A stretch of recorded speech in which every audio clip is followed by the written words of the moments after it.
구독만 해도 돈이 되는 5분 경제입니다. 오늘은 금리와 유가가 동시에 꺾이면서 반도체가 되살아난 뉴욕 증시 이야기입니다. 7거래일 연속 밀리던 엔비디아가 드디어 반등했습니다. 그것도 하루 뒤면 실적을 발표하는 바로 그 시점에 말이죠. 시장이 가장 무서워하던 종목이 가장 먼저 고개를 들었다는 건 지금 시장의 공포가 어디서 왔는지를 정확히 보여줍니다. 오늘 하루를 움직인 건 결국 두 개의 숫자, 금리와 유가였습니다. 먼저 지수부터 정리해 보겠습니다.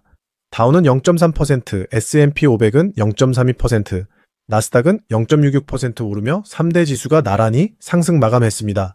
중소형주를 담은 러셀 2000 지수도 0.5% 올랐고 무엇보다 필라델피아 반도체 지수가 1.44% 뛰면서 시장을 끌어올렸습니다. 상승의 출발점은 국채금리였습니다. 10년물 미국채 금리는 4.64%, 30년물은 5.17% 수준까지 내려오면서 이틀 연속 하락했습니다. 이유는 두 가지입니다.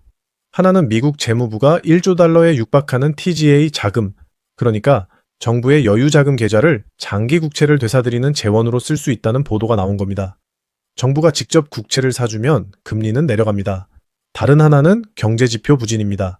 신규 주택 판매와 소비자 신뢰 지수가 예상보다 나쁘게 나오면서 채권을 사려는 수요가 늘었습니다. 여기에 유가가 힘을 보탰습니다.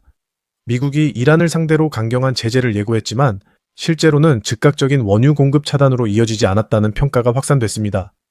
이란 해상 원유의 대부분을 사가는 중국의 대형 은행과 주요 정유업체는 제재 대상에서 빠졌고 미국이 군사행동보다 금융 제재 쪽으로 방향을 틀었다는 해석이 나왔습니다.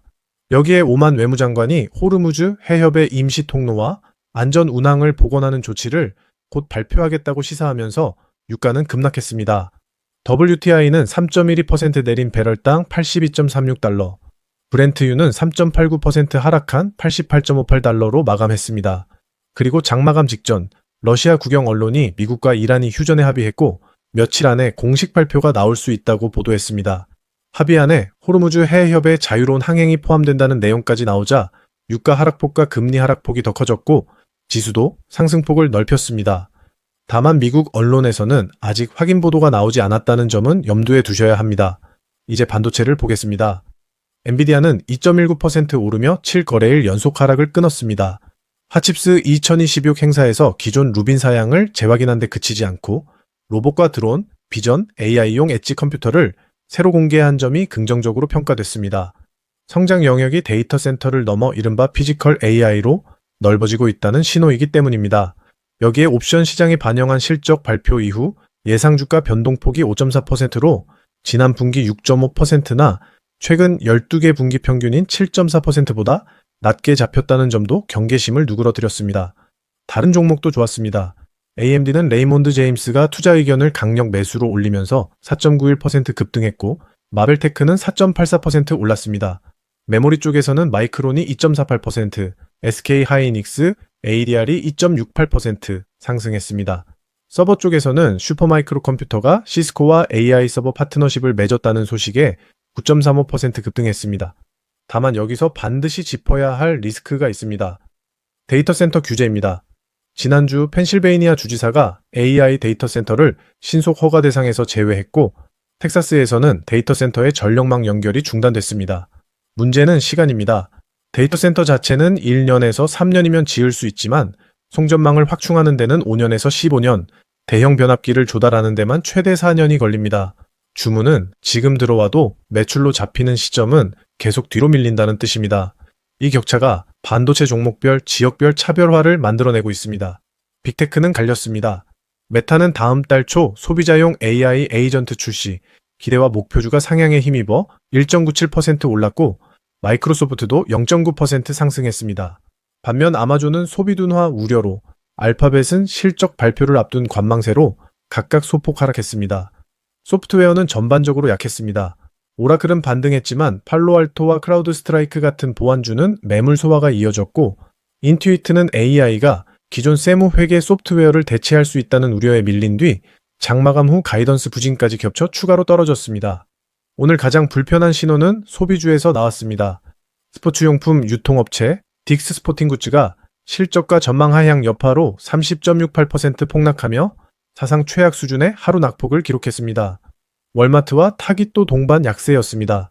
8월 소비자 신뢰 지수는 89.4로 시장 예상을 밑돌았는데 특히 앞으로의 일자리와 소득 전망이 나빠졌다는 점이 눈에 띕니다.